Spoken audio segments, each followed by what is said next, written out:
I was born a mage. Demacia made me a criminal. I am no traitor.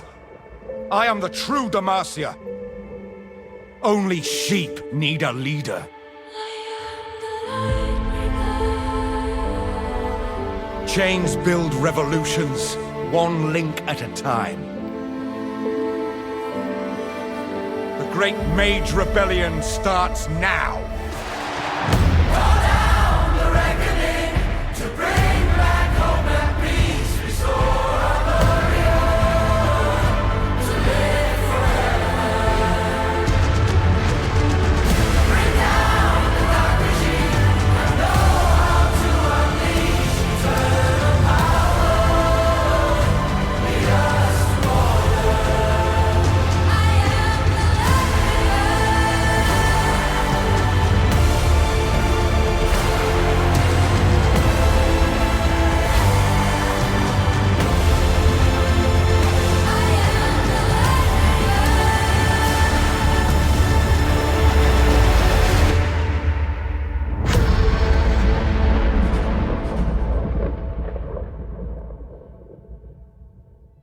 Raised in one of Demacia's lesser quarters, the mage Sylas of Dregbourne was perhaps doomed from the very start.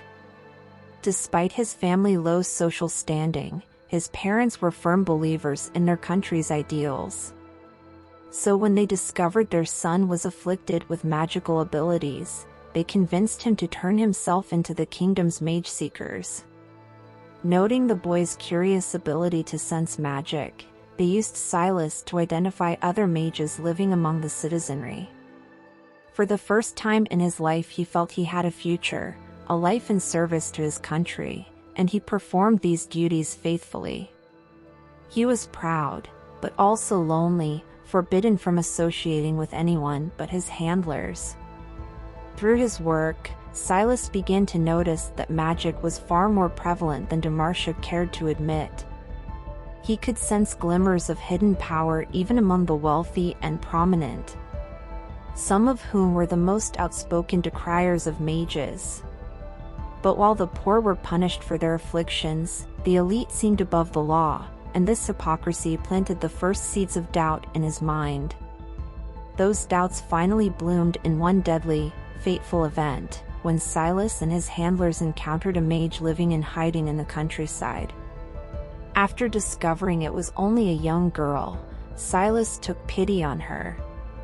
When he tried to shield the child from the mageseekers, he accidentally touched her skin and the girl's magic rushed through Sylas's body, but rather than killing him, it shot forth from his hands in raw, uncontrolled bursts. It was a talent he did not know he possessed, and it resulted in the deaths of 3 people, including his mageseeker mentor. Knowing he would be called a murderer, Sylas went on the run, and quickly gained notoriety as one of the most dangerous mages in Demacia. Indeed, when the mageseekers found him, they showed no mercy. Though he was still just a youth, Sylas was sentenced to life imprisonment. He languished in the darkest depths of the mageseeker compound, forced to wear heavy shackles of magic-dampening petrocite. Robbed of his arcane sight, his heart turned as hard as the stone that bound him, and he dreamed of vengeance on all who had put him there. After 15 wretched years, a young volunteer from the Illuminators named Luxana began to visit him. Even with his shackles, Sylas recognized her as a singularly powerful mage, and over time the two forged an unusual and secretive bond. In exchange for Sylas' knowledge of the control of magic, Lux educated him about the world outside his cell, and brought him whatever books he desired. Eventually, through careful manipulation, he convinced the girl to smuggle a forbidden tome into his cell, the original writings of the great sculptor Durand, detailing his work with petrocite. The work revealed the secrets of the stone to Sylas. It was the foundation of Demacia's defenses against harmful sorcery, but he came to see that it did not suppress magic, but absorb it. And if the power was held within the petrocite, Sylas wondered, could he release it? All he needed was a source of magic. a source like Lux. But she never visited Sylas again. Her family, the immensely powerful Crown Guards, had learned of their contact, and were furious that Lux had broken the law to help this criminal. Without explanation, it was arranged for Sylas to be executed. On the scaffold, Lux pleaded for her friend's life, but her cries fell on deaf ears. As the headsman pushed past her to raise his sword, Sylas managed to touch Lux.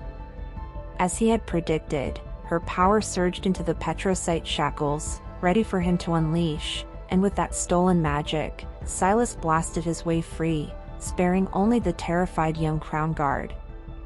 Freed from the authorities, Sylas used his powers to destroy the Mageseeker compound and free the imprisoned mages to start a revolution against Demacia for their persecution of mages.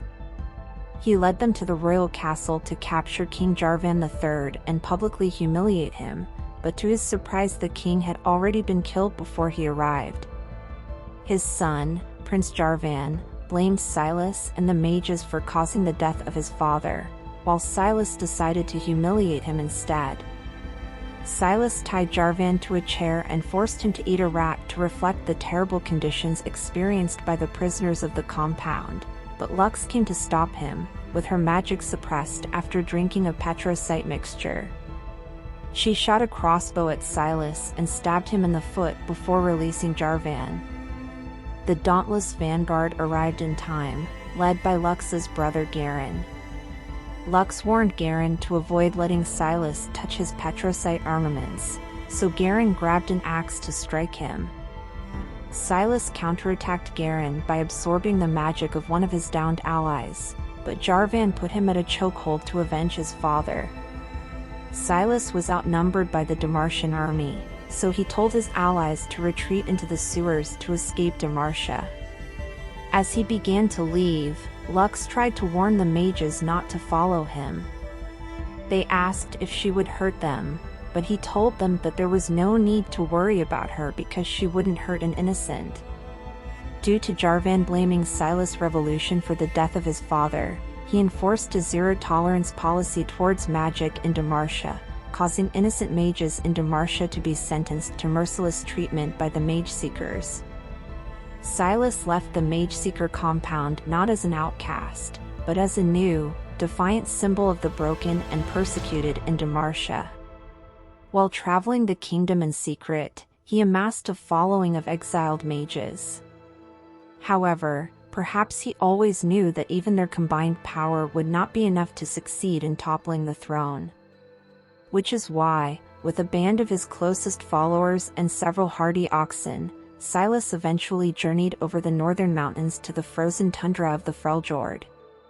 There he seeks new allies, and the great elemental magic of ancient legend, so that he might return to Demacia and demolish the oppressive system that has made him and his fellow mages suffer for so long.